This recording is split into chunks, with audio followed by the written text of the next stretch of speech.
9th class Hindi కొత్త text స్పర్శలో రెండవ పాఠం ఎవరెస్ట్ మేరీ శిఖర యాత్ర పార్ట్ 3. పార్ట్ 1లో మనం ఆవిడ యొక్క మొదటి రోజు ప్రయాణంలో జరిగినటువంటి సంఘటనలన్నీ తెలుసుకున్నాం.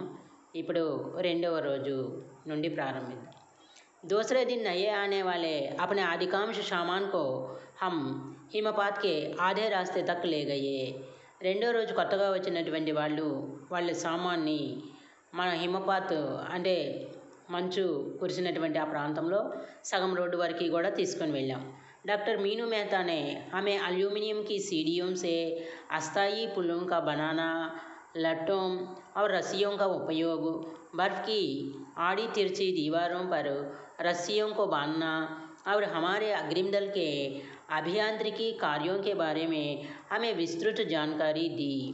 తర్వాత డాక్టర్ మీను మెహతా అల్యూమినియం మెట్లు తోటి వంతెన వేసుకోవడము, తర్వాత కర్రలు తాళ్ళు ఉపయోగించడము, బర్ఫ్కి ఆడి తెరిచి దీవారే అంటే ఆ మంచు కొండలకి తాళ్ళు వేసి బిగించుకొని రస్సియం బాంధకర్ అట్లా తాళ్ళు బిగించేసి వెళ్ళడము ఇవన్నీ చెప్పారు. ఇంకా అవే కాకుండా అగ్రిమెంటల్ మాకంటే ముందు ప్రయాణం చేసినటువంటి ఆ యాత్రికులు ఏ ఏ పనుల ద్వారా వాళ్ళు తేలిగ్గా వెళ్ళారు అనేటటువంటి వాళ్ళ స్టోరీలు కూడా మాకు వివరించి తెలియజేశారు. तीसरा दिन हिमपात से कैंप 1 तक सामान ढोकर चढ़ाई का अभ्यास करने के लिए निश्चित था. మూడో రోజు ఈ హిమపాత్ క్యాంప్ 1 దాకా మనం సామాన్ని మోసుకుని ఎక్కడం నేర్చుకుంటూ ఉన్నాం. రీతా గోంబు తథా మై సాత్ సాత్ చढ़ रहे थे. రీతా గోంబు నేను ఇద్దరం కూడా కలిసి వెళ్తున్నాం. हमारे पास एक वाकी टाकी था.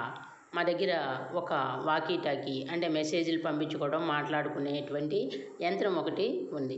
జిస్సే హమ్ అప్నే హర్ కదమ్కి జాన్కారీ బేస్ క్యాంప్ పర్ దే రహే థే. దాని ద్వారా మేము ప్రతి అడుగు కూడా ప్రతి నిమిషం జరిగినటువంటి విషయాలన్నీ కూడా మేము బేస్ క్యాంప్కి సమాచారాన్ని ఇస్తున్నాం. कर्नल कुल्लर उस समय खुश हुए जब हमने उन्हें अपने पहुंचने की सूचना दी, क्योंकि कैंप 1 पर पहुंचने वाली केवल हम 2 ही महिलाएं थी.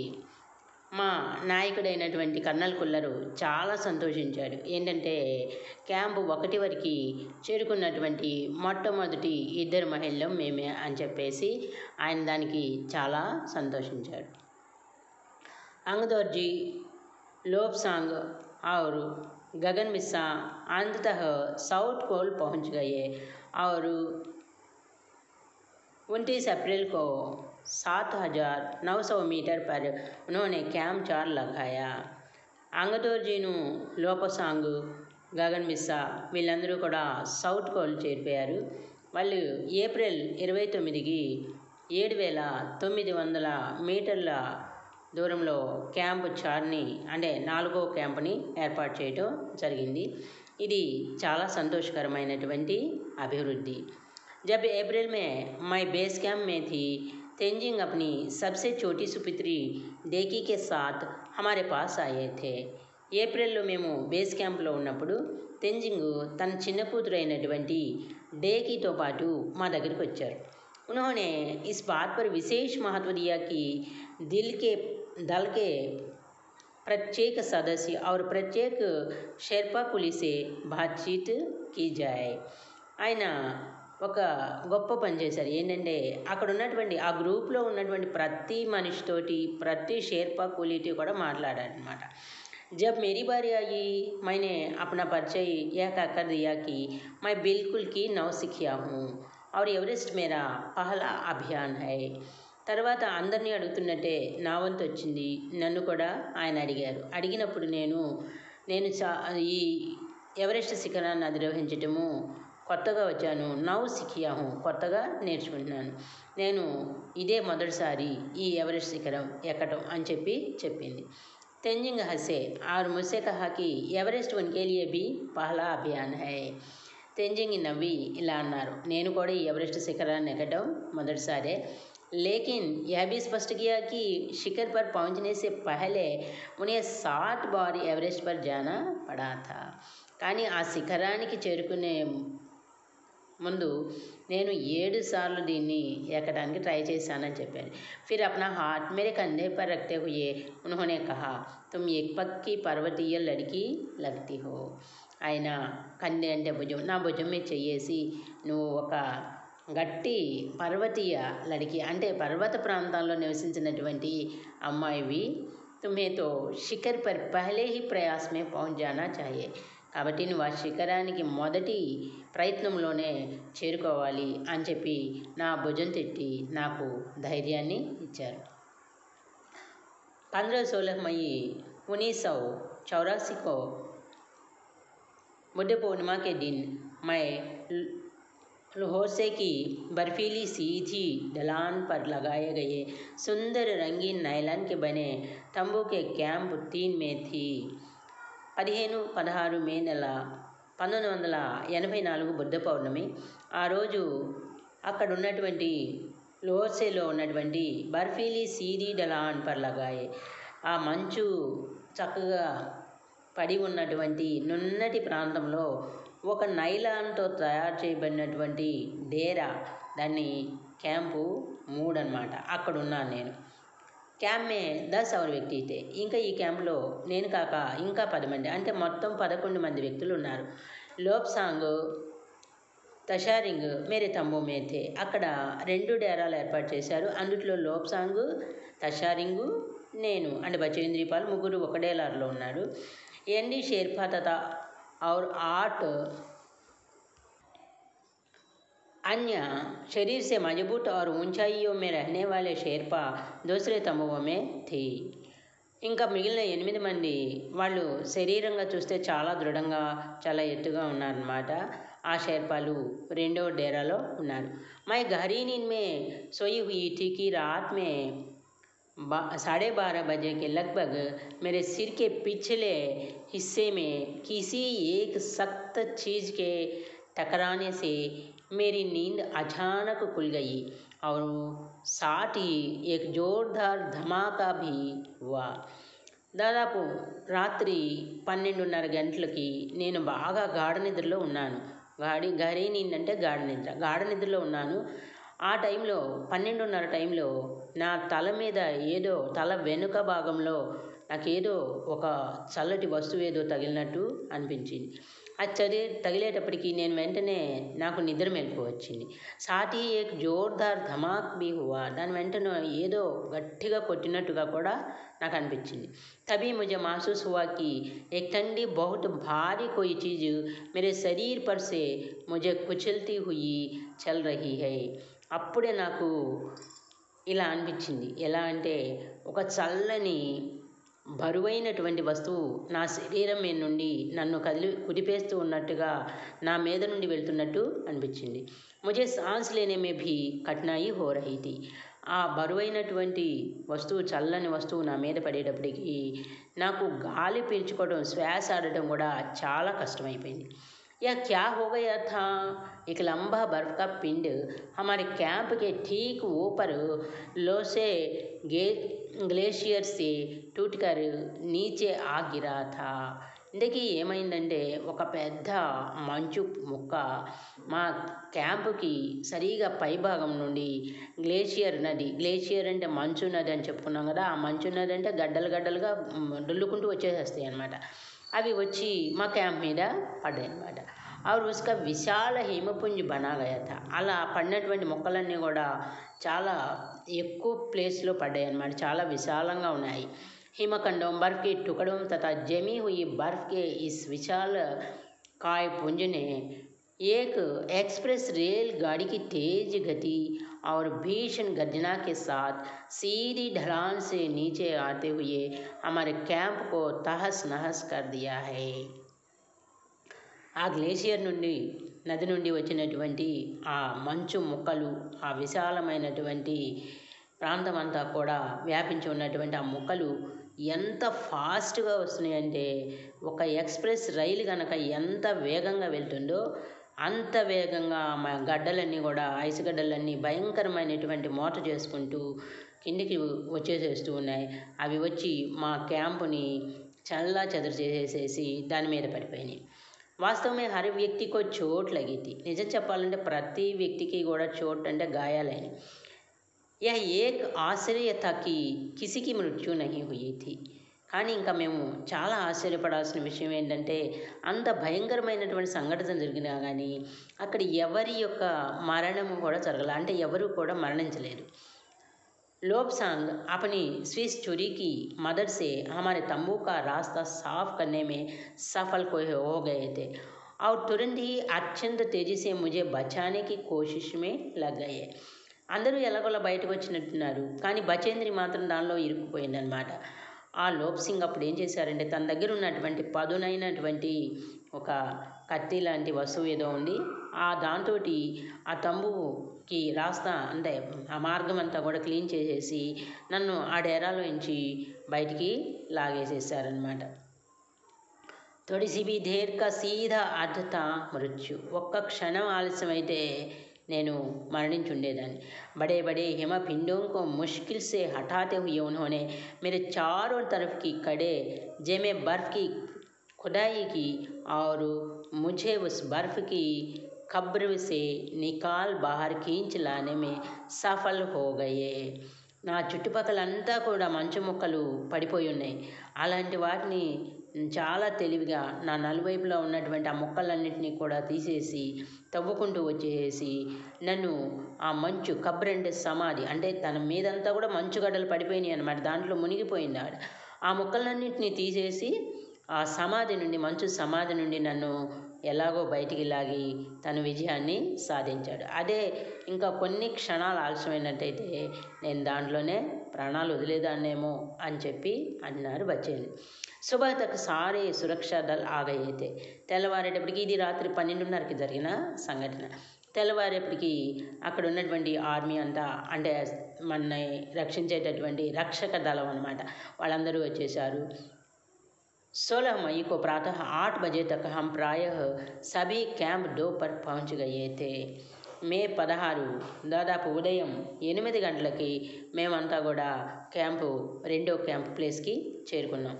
जिस शेरपा की टांगा की हड्डी टूट गई थी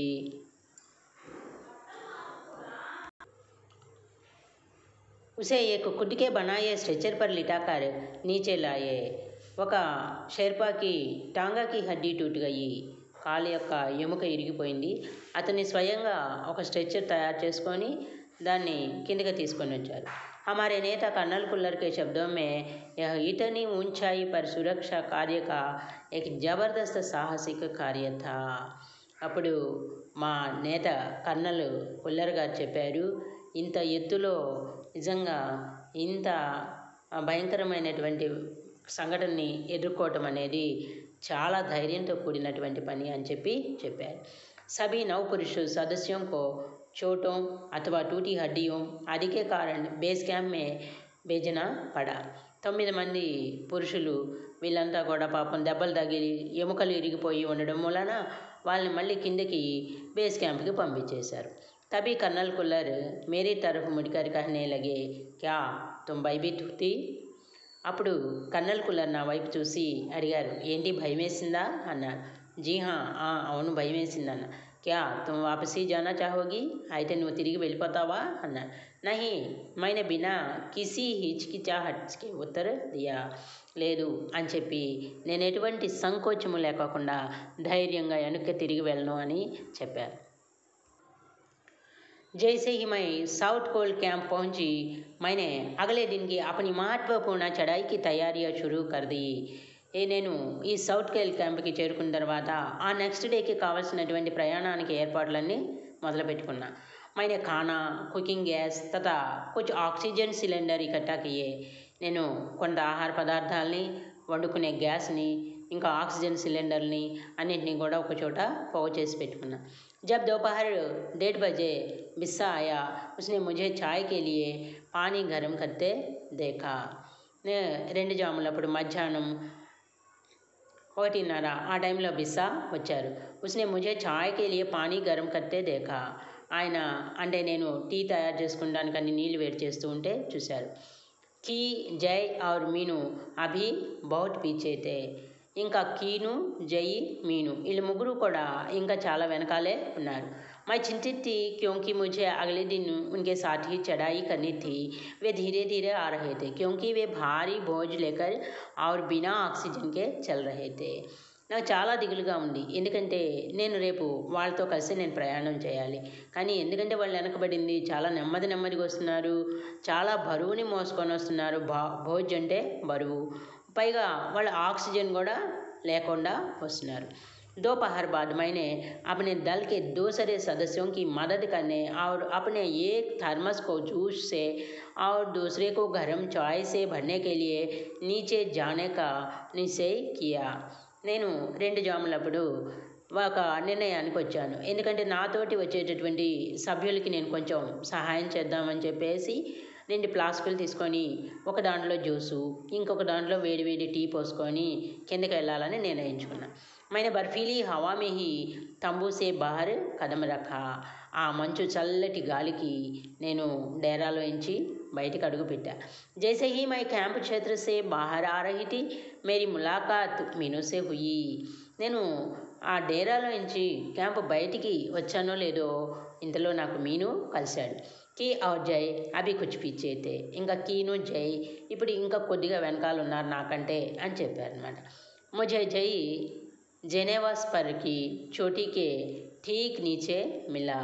నాకు జై జెనీవా స్పర్ దగ్గర ఆ శిఖరం దగ్గర కింద ఉన్నాడు అని చెప్పి. उसने कृतज्ञतापूर्वक चाय वगैरह पी लेकिन मुझे और आगे जाने से रोकने की कोशिश की.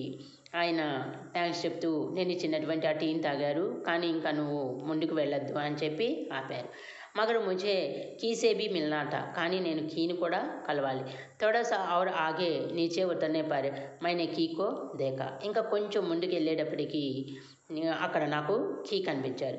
వా मुझे देखकर हक्का बक्का रह गया. నన్ను చూసి సడన్గా అవాక్కయ్యారు. तुमने ఇతని బడి జోక్యం క్యో లీ బచేంద్రి. నువ్వు ఎందుకు ఇంత అపాయాన్ని నెత్తిన వేసుకున్నావు, అంటే ఎందుకు రావడం తిరిగి మళ్ళీ మా దగ్గరికి అని చెప్పేసి అడిగారు. मैंने उसे दृढ़तापूर्वक कहा, मैं भी औरों की तरह एक पर्वतारोही हूँ, इसीलिए इस दल में आई हूँ. నేను కూడా మిగిలిన వాళ్ళలాగా ఈ పర్వతారోహక దళంలో ఉన్నదాన్ని, అందుకనే ఇక్కడికి వచ్చాను. శారీరక రూప్ సే మై ఠీక్ హూ. నేను శారీరకంగా బాగానే ఉన్నాను. इसलिए मुझे अपने दल के सदस्यों की मदद क्यों नहीं करनी चाहिए. కాబట్టి నేను బాగానే ఉన్నాను కాబట్టి నా గ్రూప్లో ఉన్న వాళ్ళకి ఏదో సహాయం చేద్దాం అనుకున్నాను, చేయకూడదా అన్నట్టు మాట్లాడి. కీ హసా ఆర్ ఉస్నే పేయ పదార్థ సే ప్యాస్ బుఝాయి. అలా అనేప్పటికీ కీ నవ్వి తాను తెచ్చినటువంటి ఆ పానీయాన్ని తీసుకొని తాగి తన దాహాన్ని తీర్చుకున్నాడు. లేకిన్ ఉస్నే ముఝే అప్నా కిట్ లే జానే నహీ దియా. కానీ ఏదో హెల్ప్ చేద్దామని తన దగ్గర ఉన్నటువంటి బరువుని కొంచెం తీసుకొని వెళ్దామని చెప్పి బచేంద్రి అనుకుంటే దానికి మాత్రం కి అంగీకరించలేదన్నమాట. थोड़ी देर बाद साउथ कोल कैंप से हाटू और बिस्सा हमें मिलने नीचे उतर आए. ఇంకా కొంతసేపటికి సౌత్ కోల్ నుండి హాటూను బిస్సా మమ్మల్ని కలవడానికి కిందకు వచ్చారు. और हम सब साउथ कोल पर जैसी भी सुरक्षा और आराम की जगह उपलब्ध थी उस पर लौट आए हैं. ఈ సౌత్ కోల్లో సురక్షితంగా ఉన్నటువంటి ప్లేస్కి, విశ్రాంతి ప్లేస్కి వచ్చాము. साउथ कोल पृथ्वी पर बहुत अधिक कठोर जगह के नाम से प्रसिद्ध है. ఈ సౌత్ కోల్ అనేది భూమి మీదే అతి కష్టమైనటువంటి భయంకరమైనటువంటి ప్లేస్గా పేరు పొందిందనమాట. అగలే దిన్ మై సుబహ 4 బజే ఉఠ్ గయి. తర్వాత రోజు నేను ఉదయం 4 గంటలకల్లా లేచాను. बर्फ़ पिघलाया और चाय बनाई. कुछ बिस्किट्स और आधी चॉकलेट का हल्का नाश्ता करने के बाद मैं लगभग 5:30 बजे अपने तंबू से निकल पड़ी. ఆ రోజు నేను మళ్ళీ టీ కాసుకుందామని ఆ మంచుని వేడి చేస్తే నీళ్ళు ఒకటి అనమాట, అక్కడ మనకి నీళ్ళు ఏం దొరకవు కదా, అదంతా మంచు ప్రాంతం. అలా మంచు తీసి వేడి చేసి టీ కాసుకున్నాను, కొంచెం బిస్కెట్లు తీసుకున్నాను, ఒక సగం చాక్లెట్ తిని చాలా తేలిగ్గా నాస్తా టిఫిన్ చేసి నేను 5:30 కల్లా నా తమ్ముడు నుండి బయటకు వచ్చాను. అంగదోర్జీ బాహర్ ఖడా థా ఆర్ కోయి ఆస్పాస్ నహీ థా. అంగదోర్జీ మాత్రం అప్పుడు బయట కనిపించాడు, ఇంకా చుట్టుపక్కల ఎవరూ కూడా లేరన్నమాట. हंगडोर जी बिना ऑक्सीजन के ही चढ़ाई करने वाला था, लेकिन इसके कारण उसके पैर ठंडे पड़ जाते थे, इसलिए वह ऊंचाई पर लंबे समय तक खुले में और रात्रि में शिखर कैंप पर नहीं जाना चाहता था। ఈ అంగ్డోర్ జీ అనే అతను ఆక్సిజన్ లేకోకుండానే తన యొక్క పర్వతారోహణ చేస్తూ ఉంటాడనమాట. దాని మూలంగా తనకి ఏమైందంటే కాళ్ళు చాలా చల్లబడిపోయినాయి అనమాట. इसलिए वह ऊंचाई पर लंबे समय అందుకని ఆ ఎత్తు ప్రదేశంలో ఎక్కువసేపు ఓపెన్ ప్లేస్లో అది కాక రాత్రిపూట ఆ శిఖర్ క్యాంప్లో ఉండాలని చెప్పేసి అనుకోవట్లేదు. క్యాంప్ పర్ నహీ జానా చాహతా థా, రాత్రిపూట వెళ్ళాలనుకోవట్లా. इसलिए उसे या तो उसी दिन चोटी तक चढ़कर साउथ पोल पर वापस आ जाना था अथवा अपने प्रयास को छोड़ देना था. అంటే ఇప్పుడు అతను మళ్ళీ వెళ్ళి నైట్ అక్కడ స్టే అవ్వకోకుండా మళ్ళీ తిరిగి సౌత్ క్యాంప్కి తిరిగి రావాలన్నమాట. ఆ శిఖరం చేరుకొని ఆ శిఖరం నుండి మళ్ళీ తిరిగి సౌత్ క్యాంప్కి వచ్చేసేయాలన్నమాట, అక్కడ హాల్టింగ్ లేకోకుండా. వారు తురంత్ హీ చడాయి షురు కన్నా చాహతా, అందుకని వెంటనే తన ప్రయాణాన్ని స్టార్ట్ చేయాలని చెప్పేసి అనుకున్నాడు. और उसने मुझसे पूछा क्या मैं वापस आना बहुत कठिन और श्रमसाध्य होगा, इसके अलावा यदि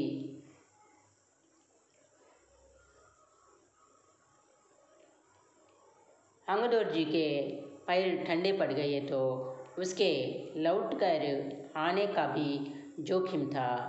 కాబట్టి అంగ్డోర్ జీ పాదాలు చల్లబడిపోయినాయి కాబట్టి అక్కడ ఉండి మళ్ళీ తిరిగి రావడం కూడా కష్టమేమో అని చెప్పేసి నేను అనుకుంటున్నా. ముझे फिर भी అంగ్డోర్ జీ పర్ విశ్వాస్ था, అయినప్పటికీ కూడా నాకు అంగ్డోర్ జీ మీద చాలా నమ్మకం ఉంది. और साथ साथ मैं आरोहण की क्षमता और कर्मठ से बारे में भी ఆశ్వస్త థీ, నేను చాలా ధైర్యంతో ఈ కొండ ఎక్కటము దాంట్లో ఆ పనిలో నిమగ్నమయ్యి ఉంటూ ఉంటాను అనమాట. अन्य कोई भी व्यक्ति इस समय साथ चलने के लिए तैयार नहीं था, ఇంకా మిగిలిన వాళ్ళు ఎవరూ కూడా ఇలా వెంట రావడానికి సిద్ధంగా లేరు. सुबह 6 बजे 20 मिनट पर जब अंगडोर जी और मैं साउथ पोल से बाहर आ निकले तो दिन ऊपर चढ़ गया था.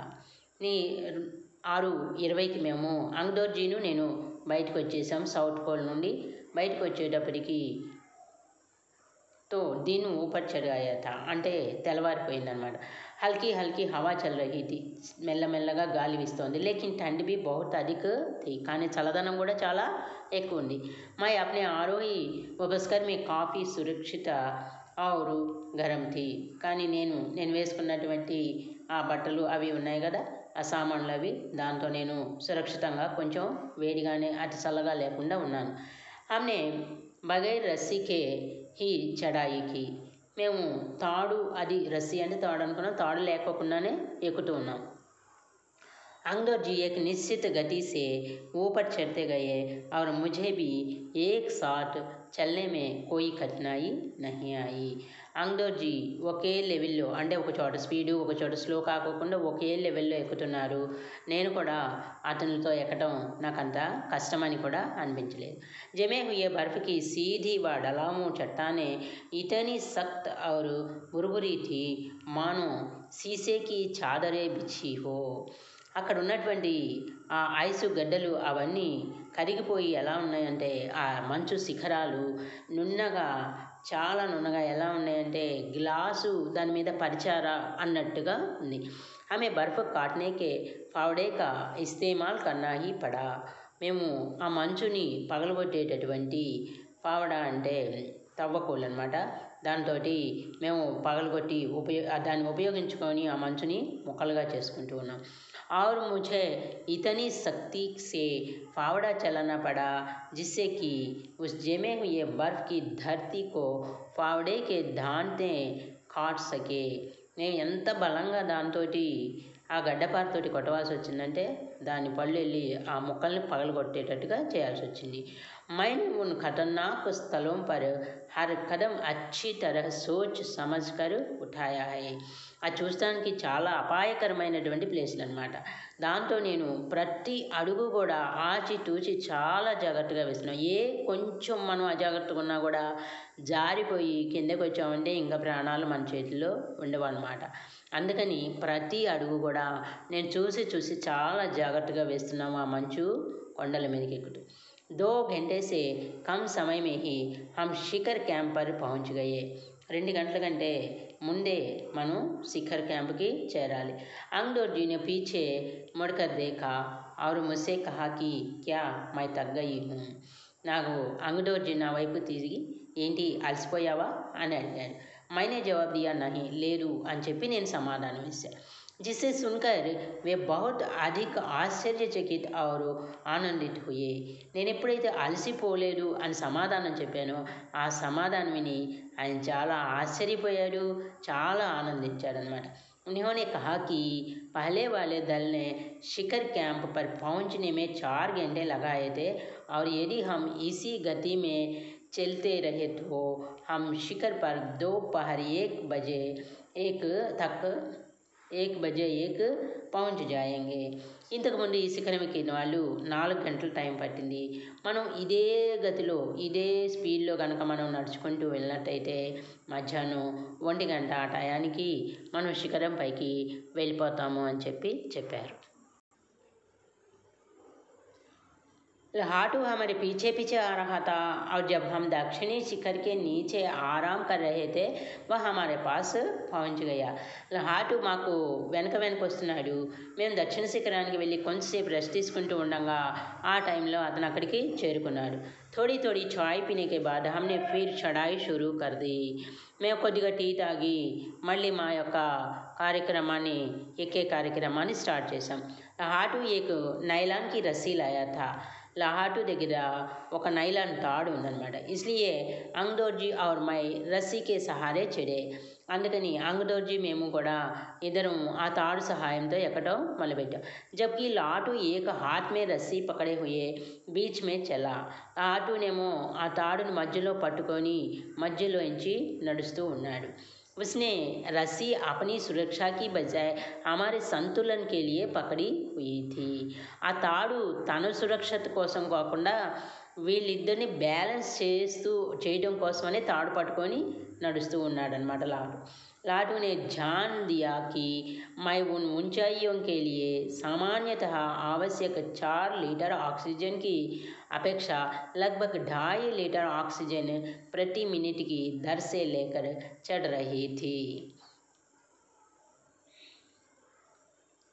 ఈ లాటు గమనించిన విషయం ఏంటంటే అక్కడ 4 లీటర్ల ఆక్సిజన్ అవసరమైన చేత నేను 2.5 లీటర్లు ఆక్సిజన్ తీసుకొని ఎక్కడం మొదలుపెట్టా. मेरे रेगुलेटर पर जैसे ही उसने ऑक्सीजन की आपूर्ति बढ़ाई मुझे महसूस हुआ कि सपाट और कठिन चढ़ाई भी अब आसान लग रही थी. నేను దీనివల్ల నేను అర్థం చేసుకుంది ఏంటంటే నా యొక్క కష్టతరమైనటువంటి ఆ ప్రయాణం కూడా ఆ కొండ ఎక్కటము చాలా తేలిగ్గా ఎక్కగలుగుతూ ఉన్నాను. అంటే బరువు అది తగ్గిపోయింది కదా, 4 లీటర్లు 2.5 లీటరే కదా ఉంది. అందుకని నేను చాలా తేలిగ్గా కూడా ఎక్కగలిగాను నా ప్రయాణాన్ని. దక్షిణీ शिखर के ऊपर हवा की गति बढ़ गई थी. ఆ దక్షిణ శిఖరం పైకి వెళ్ళేటప్పటికి అక్కడ గాలులు వేగంగా వీస్తున్నాయి. उस ऊंचाई पर तेज हवा के झोंके बुरबुरे बर्फ के कणों को चारों तरफ उड़ रहे थे.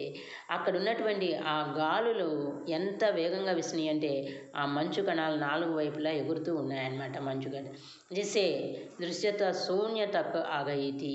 ఇంకా దానివల్ల ఆ మంచు ఎంతగా కమ్ముకుందంటే అసలు ముందుకి వెళ్ళడానికి ఏమి కనిపించట్లేదన్నమాట. మంచు అంతగా కమ్మేసేసింది. అనేక बार देखा कि केवल थोड़ी दूर के बाद कोई ऊंचा चढ़ाई नहीं है, ढलान एकदम सीधा नीचे चला गया है. అని మేము కొంచెం చాలాసార్లు అనుకున్నాం, ఇంకా దగ్గరకు వచ్చేసాం ఇంకా ఎక్కువ దూరం లేదు అని అనుకుంటూ ఉన్నాం. కానీ ఆ తర్వాత ఒక్కసారి అది కిందకి దిగిపోయిందనమాట. మేరీ సాన్స్ మానో రుక్ గయి థీ. నాకు ఎలా అనిపించిందంటే నా శ్వాస ఆగిపోయిందా అనిపించింది. ముझे విచార్ కౌన్ థా కి సఫలత బహుత్ నజదీక్ హై. నాకు నమ్మకం కుదిరింది ఏంటంటే నా విజయం చాలా దగ్గరలోనే ఉంది అని. 23 मई 1984 के दिन दोपहर के 1:07 पर मैं एवरेस्ट की चोटी पर खड़ी थी. మే 23, 1984 మధ్యాహ్నము 1:07 మేము ఆ ఎవరెస్ట్ చోటి అంటే శిఖరం మీదకి ఎక్కి నిలబడ్డాను. एवरेस्ट की चोटी पर पहुंचने वाली मैं प्रथम భారతీయ మహిళ थी। ఈ ఎవరెస్ట్ శిఖరాన్ని అధిరోహించినటువంటి మొదటి భారతీయ మహిళని నేను। एवरेस्ट शंकु की चोटी पर इतनी जगह नहीं थी कि दो व्यक्ति साथ साथ खड़े हो सके। ఆ ఎవరెస్ట్ శిఖరం అంటే క్లోజ్గా ఉందన్నమాట, శంకు ఆకారంలో కోణంగా, మనం మిఠాయి పొట్లం కడితే ఎలా వస్తుందో అలా కోణంలాగా ఉంది। ఆ శిఖరం మీద ఇద్దరు నిలబడేటటువంటి ప్లేసు లేదట। चारों तरफ हजारों मीटर लंबी सीधी ढलान को देखते हुए हमारे सामने प्रश्न सुरक्षा का था।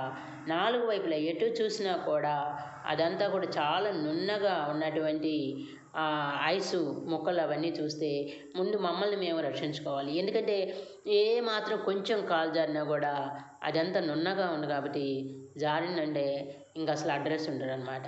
हमने पहले बर्फ़ के फावड़े से बर्फ़ की खुदाई कर अपने आप को सुरक्षित रूप से स्थिर किया है। అందుకని మేము తీసుకెళ్ళినటువంటి ఆ త్రవ్వకోలతోటి మంచుని కొంచెం కొంచెంగా తీసి కొంచెం గోతులాగా చేసుకొని ఆ గొయ్యిలో నిలబడి మనం జారిపోకుండా ఉండేటట్టుగా అక్కడ మేము చోటు చేసుకున్నాం అన్నమాట। इसके बाद मैं अपने घुटनों के बल बैठी हूँ। आ తర్వాత నేను మోకాళ్ళ మీద కూర్చొని बर्फ पर अपने माथे को लगाकर मैंने सागर माता के ताज का चुंबन लिया है। నా నుదుటిని ఆ మంచుకి ఆనిచ్చేసి అంటే కిందకి ఆనిచ్చేసి మోకాళ్ళ మీద ఆ సాగర మాతని ముద్దు పెట్టుకున్నాను। बिना उठे ही मैंने अपने थैले से दुर्गा माँ का चित्र और हनुमान चालीसा निकाला। నేను లెగవకుండానే ఆ మోకాళ్ళ మీద కూర్చున్న నేను నా సంచిలోంచి దుర్గామాత బొమ్మని తర్వాత హనుమాన్ చాలీసాని బయటికి తీసా। मैंने इनको अपने साथ लाया, लाल कपड़े में लपेटा, छोटी सी पूजा अर्चना की और इनको बर्फ़ में दबा दिया। నేను నాతోటి కొంచెం ఎర్ర క్లాత్ లాల్ కపడే రెడ్ క్లాత్ తీసుకొని వచ్చానన్నమాట। దానిలో ఈ రెండింటిని చుట్టేసి దానికి కొంచెం పూజ అర్చన చేసి వాటిని ఆ మంచులో కప్పిపెట్టానన్నమాట। आनंद के इस क्षण में मुझे अपने माता पिता का ध्यान आया। నాకు ఈ ఆనంద క్షణాల్లో నా తల్లిదండ్రులు నాకు గుర్తొచ్చారు। जैसे मैं उठी मैंने अपने हाथ जोड़े और मैं अपने रज्जु नेता अंगदोर्जी के प्रति आदर भाव से झुकी। నేను ఇదంతా కార్యక్రమం అయిపోయిన తర్వాత లేచి నిజంగా ఆయనకి చేతులెత్తి నమస్కరించాను। ఎవరికంటే అంగదోర్జీకి అనమాట। ఆయన సహాయం లేకపోతే నేను వచ్చేదాన్ని కాదు, ఈ శిఖరాన్ని ఎక్కేదాన్ని కాదని గౌరవం భావంతో ఆయనకి తల వంచి నమస్కరించుకున్నాను। अंगदोर्जी जिन्होंने मुझे प्रोत्साहित किया और मुझे लक्ष्य तक पहुंचाया है। ఆయన నన్ను ప్రతి క్షణము ఉత్సాహపరుస్తూ నా లక్ష్యాన్ని చేరుకునేటట్టుగా నన్ను ప్రోత్సహించాడు। मैंने उन्हें बिना ऑक्सीजन के एवरेस्ट की दूसरी चढ़ाई चढ़ने पर बधाई भी दी అన్న రెండోసారి ఆక్సిజన్ లేకోకుండా ఎక్కడం అనేది దానికి నేను ఆయనకి धन्यवादाలు తెలియజేశానన్నమాట। उन्होंने मुझे गले से लगाया और मेरे कानों में फुसफुसाया, दीदी तुमने अच्छी चढ़ाई की, मैं बहुत प्रसन्न हूँ। ఆయన నన్ను ఆనందంతో దగ్గరికి తీసుకొని నా చెవుల్లో ఏదో చెప్పారు, అక్క నీవు బాగా ఎక్కావు అని చాలా సంతోషంగా ఉంది నాకు అని చెప్పారన్నమాట। कुछ देर बाद सोनम पुलजर पहुँचे और उन्होंने फ़ोटो लेने शुरू कर दी। ఆ తర్వాత కొంచెం సేపటికి సోనం పుల్జర్ కూడా అక్కడికి చేరుకున్నాడు। ఆయన వచ్చి ఫోటోలు అవి తీసుకుంటున్నారన్నమాట। అక్కడికి వెళ్ళిన తర్వాత మరి తను వెళ్ళొచ్చిన గుర్తుగా ఫోటోలు అక్కడ ఎలా ఉన్నాయి పరిస్థితులు అవన్నీ కూడా చూపించుకుంటానికి కానీ మొత్తానికి ఆ చుట్టుపక్కల మనం కొత్త ప్రదేశ్కి వెళ్తే ఫోటోలు ఎట్లా తీసుకుంటామో ఆ కొత్త ప్రదేశంలో ఉన్నాయి, అలాగే వాళ్ళు కూడా ఫోటో తీసుకుంటున్నారు। ఈ समय तक हाटू ने हमारे नेता को एवरेस्ट पर हम चारों के होने की సూచన దే दी थी।